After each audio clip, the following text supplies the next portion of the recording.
All students नमस्कार. वर्ग 12वी वाणिज्य, विषय सचिवाची कार्यपद्धती, प्रकरण 5 ठेवी डिपॉझिट. यामध्ये लेक्चर नंबर 2 ठेवींची स्वीकृतीच्या नूतनीकरणाच्या अटी व शर्ती. कोणत्या पद्धतीने ठेवी सार्वजनिक कंपन्या स्वीकारतात आणि स्वीकाराव्या लागतात, त्यामध्ये रिझर्व्ह बँक ऑफ इंडिया, भारतीय कंपनी कायदा 2013, ठेवी स्वीकृती नियम कोणत्या पद्धतीने ठेवींची स्वीकृती आणि रिन्युएशन करताना अटी व शर्ती आहेत कायद्याप्रमाणे, त्या आपण या तासामध्ये पाहणार आहोत. नेक्स्ट, ठेवींची स्वीकृतीच्या नूतनीकरणाच्या अटी व शर्ती. Acceptance of deposits and it's renovation, rules, regulations and conditions. एक, ठेवीची रक्कम कशी शो करायची, त्यामध्ये खाजगी कंपनी, प्रायव्हेट लिमिटेड कंपनी. खाजगी कंपनी आपल्या सभासदांकडून किंवा संचालकांकडून अथवा त्यांच्या नातेवाईकांकडून वसूल भागभांडवल आणि मुक्त राखीव निधीच्या 100% ठेव रूपाने रक्कम जमा करू शकते. तथापि कंपनी कायदा नमूद केल्यानुसार काही खाजगी कंपन्यांना वसूल भागभांडवल व मुक्त राखीव निधीच्या 100%पेक्षा जास्त ठेवी स्वीकारता येते. आता ब कंपनी आहे सार्वजनिक कंपनी, पब्लिक लिमिटेड कंपनी. पात्र कंपनी सोडून जेव्हा ठेव रक्कम, वसूल भागभांडवल, पेडअप कॅपिटल व मुक्त राखीव निधीच्या फ्री रिझर्व्ह फंडच्या 25% ची मर्यादा पूर्वीच पार केलेली असेल तर अशा वेळी कंपनीस सभासदांकडून ठेवी स्वीकारता येणार नाही. याचा अर्थ 25%पर्यंतच सार्वजनिक कंपन्यांना ठेवी गोळा करता येतात. आता पात्र सार्वजनिक कंपनी. पात्र सार्वजनिक कंपनी या सभासदांकडून ठेवी गोळा करतात आणि सर्व सामान्य जी जनता आहे, आम जनता, त्यांच्याकडून सुद्धा ठेवी गोळा करतात का नाही ते आपण पाहणार आहोत. तर पात्र सार्वजनिक कंपनी सभासदांकडून ठेवी गोळा करताना जर कंपनीने ठेव मर्यादा, वसूल भांडवल व मुक्त राखीव निधी यांची सरासरी 10% ओलांडली असेल तर सभासदांकडून नव्याने ठेवी स्वीकारता येणार नाहीत. 10% मर्यादा दिलेली आहे. सर्वसामान्य जनता.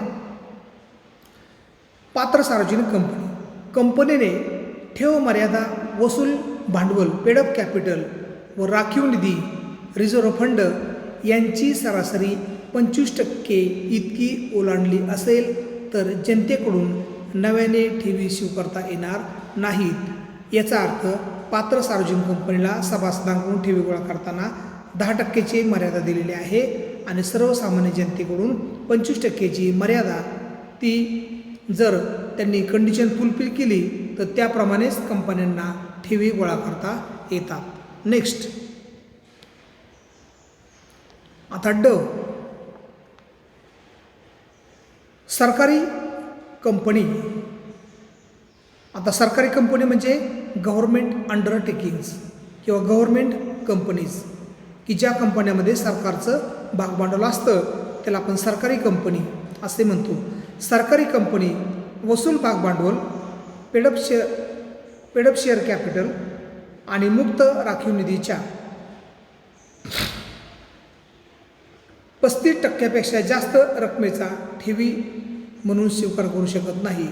म्हणजे सरकारी कंपन्यांच्या बाबतीमध्ये 35%, सार्वजनिक कंपन्यांच्या बाबतीमध्ये 25% किंवा 10% पात्र सार्वजनिक कंपन्यांच्या बाबतीमध्ये आणि खाजगी कंपनीच्या बाबतीमध्ये ते 100% खाजगी मार्गाने ठेवी गोळा करू शकतात. नंतर दुसरा आकडा, ठेवी स्वीकारण्याचा कालावधी ठेवीचा कालावधी. कोणतीही कंपनी 6 महिन्यापेक्षा कमी किंवा 36 महिन्यापेक्षा जास्त मुदतीच्या ठेवी स्वीकारू शकत नाहीत किंवा ठेवीचे नूतनीकरण करू शकत नाही. परंतु विशिष्ट परिस्थितीत कंपनी तिच्या अल्पकालीन गरजा पूर्ण करण्यासाठी 6 महिन्यापेक्षा कमी कालावधीच्या ठेवी स्वीकारू शकते. परंतु अशा ठेवींची परतफेड ही ठेवी स्वीकारल्यापासून 3 महिन्यांच्या आत करता येणार नाही. अशा ठेवीची रक्कम ही वसूल भागभांडवल आणि मुक्त राखीव निधीच्या 10% जास्त असणार नाही. विशिष्ट परिस्थितीत ठेवीदारांच्या विनंतीनुसार ठेव परत केली जाते. कंपनी ठेव स्वीकारताना अटी कायम ठेवत ठेवीचे नूतनीकरण करू शकते. यास नवीन ठेवी स्वीकारणे असे समजले जाते. तिसरी अट आहे मागता क्षणी न परत करावयाच्या ठेवी. म्हणजे मागता क्षणी न परत करावयाच्या ठेवी money at call and short notice प्रकारच्या न परत करावयाच्या ठेवी. त्यामध्ये मागता क्षणी डिमांड डिपॉझिट, मागता क्षणी परत करावयाच्या ठेवींचा स्वीकार किंवा नूतनीकरण कंपनी करू शकत नाही. म्हणजे ठेवी ठेवायच्या आणि दे माझे पैसे असं म्हणलं की ती ठेव होऊ शकत नाही. चौथी अट आहे सुरक्षित किंवा असुरक्षित ठेवी.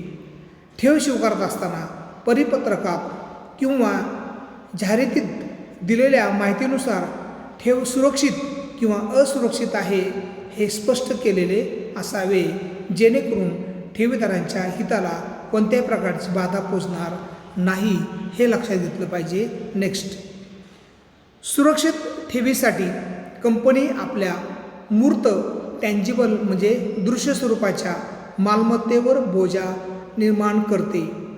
ही ठेव स्वीकारल्यापासून 30 दिवसाच्या आत निर्माण केला जातो आणि सदर मालमत्ता ठेवीदाराकडे तारण दिलेली असते. 5वी अट आहे ठेवीसाठी अर्ज. कंपनी ठेव स्वीकृतीचा छापील अर्ज ठेवीदारास पुरविते. हा अर्ज संभाव्य ठेवीदारास विहित नमुन्यात भरून द्यावा लागतो. या अर्जामध्ये ठेवीसाठी आणलेली रक्कम दुसऱ्या व्यक्तीकडून कर्जावर घेतलेली नाही असे निवेदन देणे आवश्यक आहे. 6वी अट आहे संयुक्त नावे. संयुक्त नावाने ठेवी ठेवण्याची इच्छा जर ठेवीदारांची असेल, संयुक्त नावाने जॉईंट अकाउंटने ठेवी ठेवण्याची इच्छा जर ठेवीदारांची असेल तर कंपनी ठेवीची रक्कम संयुक्त नावाने स्वीकारू शकते. परंतु ही ठेव 3 व्यक्तींपेक्षा जास्त नावाने एकत्रितरित्या स्वीकारता येणार नाही. आता आपण पाहू वारस नॉमिनेशन. कायद्यानुसार ठेवीदारास त्याच्या वारस नियुक्तीचा अधिकार आहे. त्याच्या मृत्यूच्या पश्चात ठेवीची रक्कम त्याच्या वारसदारास मिळते. नेक्स्ट, परिपत्रक, सर्क्युलर किंवा ॲडव्हर्टाइजमेंट जाहिरात. जेव्हा कंपनी सभासदांकडून ठेवी गोळा करत असते त्यावेळी परिपत्रकाद्वारे त्यांना कळविण्यात येते. परंतु ज्यावेळी आमजनतेकडून ठेवी स्वीकारल्या जाणार असतील अशावेळी कंपनी जाहिरात प्रसिद्ध करते. त्यामध्ये जाहिरात प्रसिद्ध करण्याच्या बाबी पुढीलप्रमाणे आहेत. परिपत्रक, जाहिरातीत खालील तपशील किंवा माहिती असते. त्यामध्ये 1. कंपनीच्या आर्थिक स्थितीचे विवरणपत्र. 2. नव्याने स्वीकारण्यात येणाऱ्या ठेवीतील सुरक्षित आणि असुरक्षित ठेवीचे प्रमाण. 3. पतमानांकन, संस्थेचे पतमानांकन पात्र कंपनीसाठी. 4. ठेव योजना तपशील आणि ठेव विश्वस्तांची नावे. 6. स्वीकारण्यात आलेल्या मागील ठेवीपैकी देय रक्कम. त्यानंतर ब क्रमांक आहे नोंदणी अधिकाऱ्याकडे परिपत्रकाची अथवा जाहिरातीची नोंद करणे. वरील तपशिलासह परिपत्रक अथवा जाहिरात तयार केल्यानंतर त्याची एक प्रत नोंदणी अधिकाऱ्याकडे सादर करण्यात येते. यावर सर्व संचालकांच्या स्वाक्षऱ्या असतात. क. परिपत्रक व जाहिरात प्रसिद्ध करणे. नोंदणी अधिकाऱ्याकडे परिपत्रकाची अथवा जाहिरातीची नोंद केल्यानंतर कंपनी 30 दिवसानंतर जाहिरात प्रसिद्ध करत असते. जर कंपनी सभासदांकडून ठेवी स्वीकारणार असेल तर यामध्ये रजिस्टर्ड पत्राद्वारे म्हणजे नोंदणीकृत पत्राद्वारे, स्पीड पोस्ट अथवा ईमेलद्वारे परिपत्रक पाठवले जाते.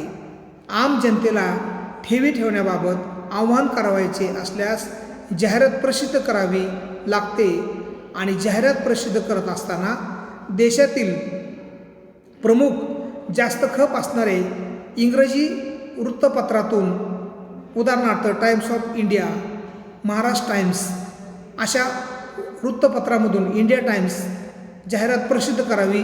तसेच कंपनीचे नोंदणीकृत कार्यालय ज्या राज्यामध्ये आहे त्या राज्यातील प्रमुख प्रादेशिक भाषेतून जाहिरात प्रसिद्ध करणे बंधनकारक आहे. आणि ड. जाहिरातीची मुदत किंवा वैधता. परिपत्रक अथवा जाहिरातीची वैधता ही वार्षिक सर्वसाधारण सभा झाल्यानंतर किंवा आर्थिक वर्षाच्या समाप्तीनंतर 6 महिन्यांसाठी ग्राह्य धरण्यात येते. परंतु या दोन्ही तारखांपैकी जी तारीख अगोदर असेल ती तारीख विचारात घेतली जाते. हे झालं जाहिराती संबंधी नियम, अटी. 8वी तरतूद आपली झाली. त्यानंतर 9वी तरतूद आहे किंवा कंडिशन आहे, अट आहे, शर्त आहे. ठेव विश्वस्ताची नियुक्ती. जसं कर्जरोखी विश्वस्त आहेत तसंच ठेव विश्वस्त देखील डिपॉझिट ट्रस्टी असं आपण त्यांना म्हणतो. जेव्हा पात्र कंपनी आणि सार्वजनिक कंपन्या ठेवी स्वीकारत असतात अशा ठेवींना सुरक्षितता मिळावी यासाठी कंपनी एक किंवा अनेक ठेव विश्वस्ताची नेमणूक करते. ठेव रक्कम परत करण्यास कंपनी असमर्थ ठरल्यास किंवा अनेबल असल्यास ठेवीदाराच्या ठेवीची रक्कम परत करण्यासाठी ठेव विश्वस्त मदत करतात, म्हणजेच ठेवीदाराच्या हिताचे रक्षण करतात. परिपत्रक किंवा जाहिरात प्रसिद्ध करण्यापूर्वी 7 दिवस अगोदर ठेव विश्वस्ताबरोबर विश्वस्त करार करावा लागतो. ठेव विश्वस्त हा स्वतः किंवा एकूण ठेवीदाराच्या 1/2 ठेवीदारांनी मागणी केल्यास अथवा ठेवीची परतफेड करण्यास कंपनी असमर्थ ठरल्यास ठेव विश्वस्तास ठेवीदाराची सभा बोलविण्याचा आणि सभा भरवण्याचा अधिकार असतो. नेक्स्ट 10वी अट आहे मालमत्तेवर बोजा, तारण किंवा गहाण ठेवणे किंवा तारण निर्माण करणे.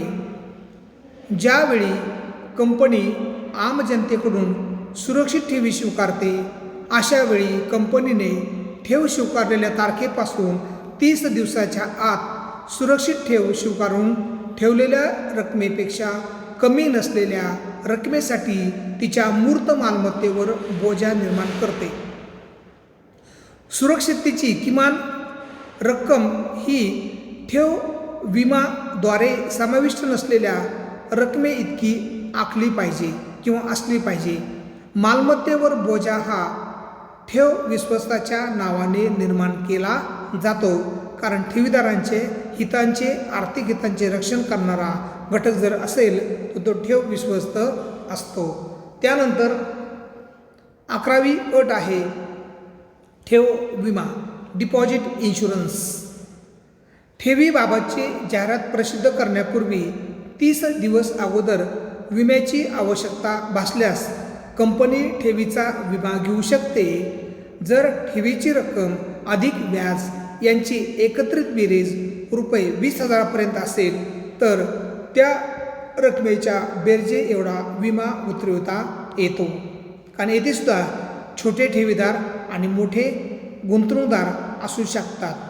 12वी अट आहे पतपात्रतेचा दाखला मिळवणे, पतमानांकनाचा दाखला, क्रेडिट लेटर मिळवणे. त्यामध्ये कंपनीची आर्थिक सक्षमता दर्शवलेली असते. ठेवी स्वीकारण्यापूर्वी प्रत्येक कंपनीला पतपात्रतेचा दाखला मिळविणे आवश्यक आहे. ठेवीचे परिपत्रक किंवा ठेवीची जाहिरात प्रसिद्ध करत असताना त्यात त्याचा स्पष्ट उल्लेख करावा.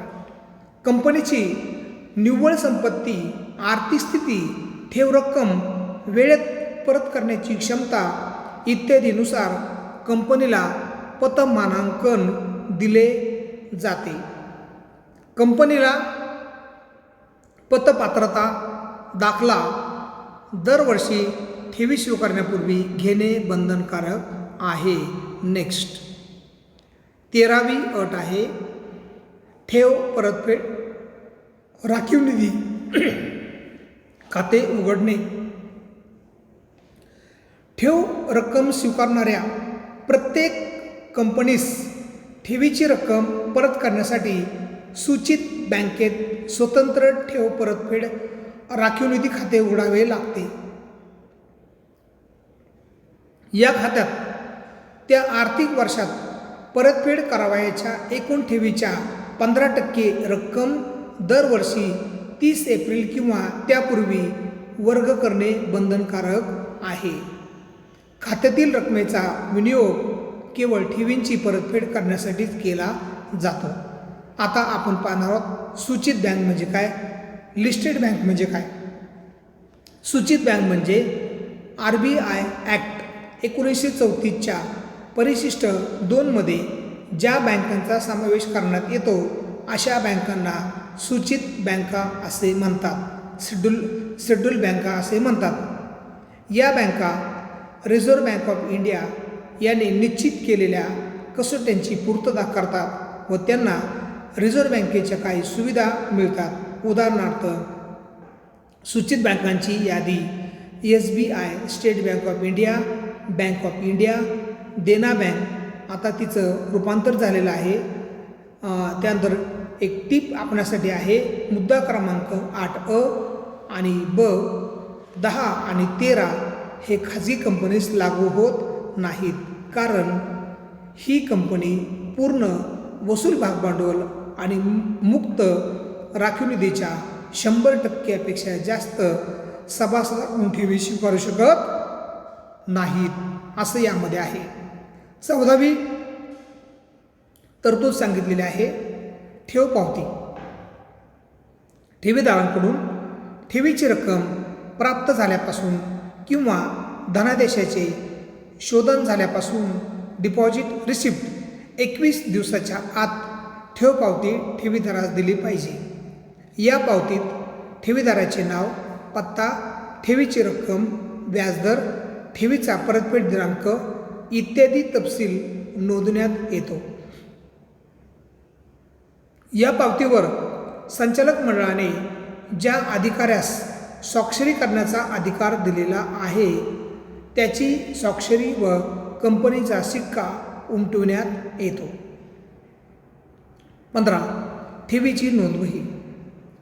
कंपनीने स्वीकारलेल्या ठेवीसाठी किंवा नूतनीकरण करण्यात आलेल्या ठेवीसाठी स्वतंत्र नोंदवही नोंदणीकृत कार्यालयामध्ये ठेवणे बंधनकारक आहे. या नोंदवहीत ठेवी स्वीकारल्यापासून 7 दिवसांच्या आत ठेवीदारांच्या नोंदी केल्या पाहिजेत. त्यानंतर 16 नंबरचा आहे ठेव विवरणपत्र, ठेव विवरण तक्ता. ठेव स्वीकारणाऱ्या प्रत्येक कंपनीला प्रत्येक वर्षी विहित नमुन्यात 30 जून अखेर ठेव विवरणपत्र नोंदणी अधिकाऱ्याकडे सादर करावे लागते.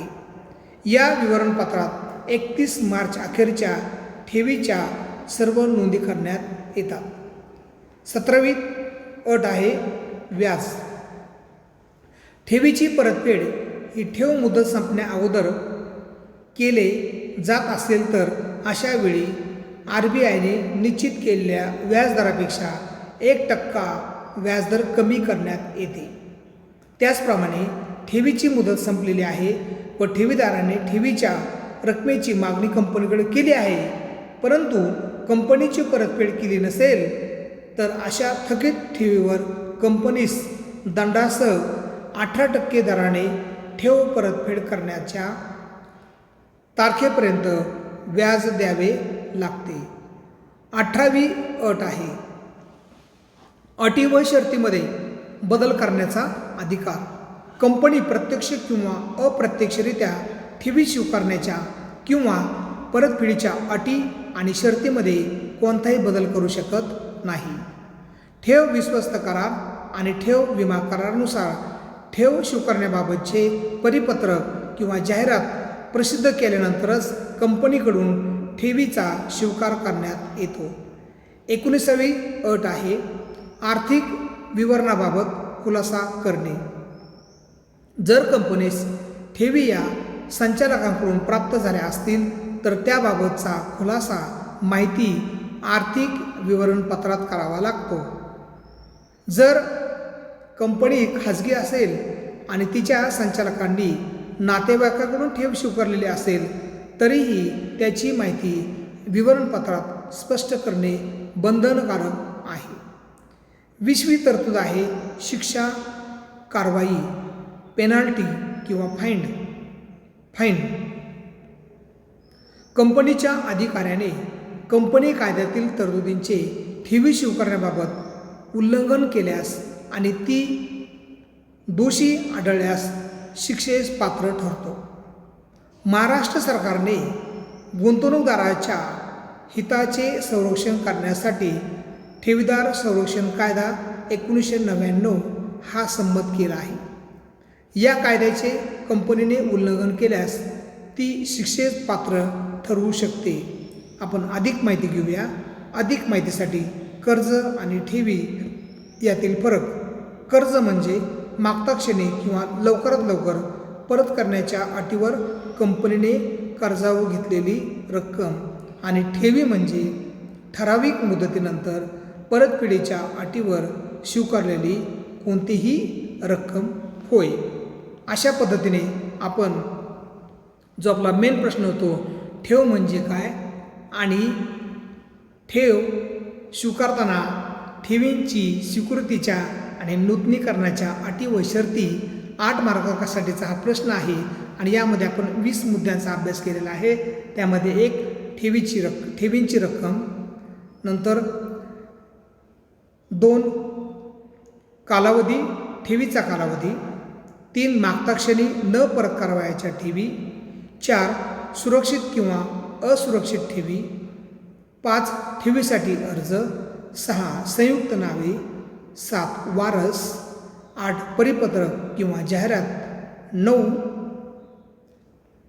ठेव विश्वस्ताची नियुक्ती, त्यानंतर 10 मालमत्तेवर बोजा तारण निर्माण करणे, 11 ठेव विमा, 12 पतपात्रतेचा दाखला मिळविणे, 13 ठेव परतफेड राखीव निधी खाते उघडणे म्हणजे deposit redemption reserve fund account उघडणे, 13 त्यानंतर 14 ठेव पावती, 15 ठेवीची नोंदवही, 16 ठेव विवरणपत्र, 17 व्याज, 18 अटी व शर्तीमध्ये बदल करण्याचा अधिकार, 19 आर्थिक विवरणाबाबत खुलासा संचालकांनी करावा आणि 20 शिक्षा आणि कारवाई यासंबंधी ठेवीची स्वीकृती आणि नूतनीकरणाच्या अटी व शर्ती असा आपण हा प्रश्न पाहिलेला आहे. तरी सर्वांनी या ठेवींची स्वीकृतीच्या नूतनीकरणाच्या अटी व शर्ती याचा सविस्तर अभ्यास करावा आणि आणखीन आपण जादा माहिती इतर पुस्तकातून किंवा नेटवर्कमधून आपण घेऊ शकतो आणि कंपन्या कशा पद्धतीने मुदतबंद ठेवी गोळा करतात, त्याचं नूतनीकरणाचे करतात आणि त्यामधून कंपनीची अल्पमुदतीची भांडवलाची गरज पूर्ण करतात याचा आपण सविस्तररित्या अभ्यास करावा आणि ठेवींची स्वीकृती आणि नूतनीकरणाच्या अटी कोणत्या आहेत त्या जाणून घ्याव्यात. धन्यवाद.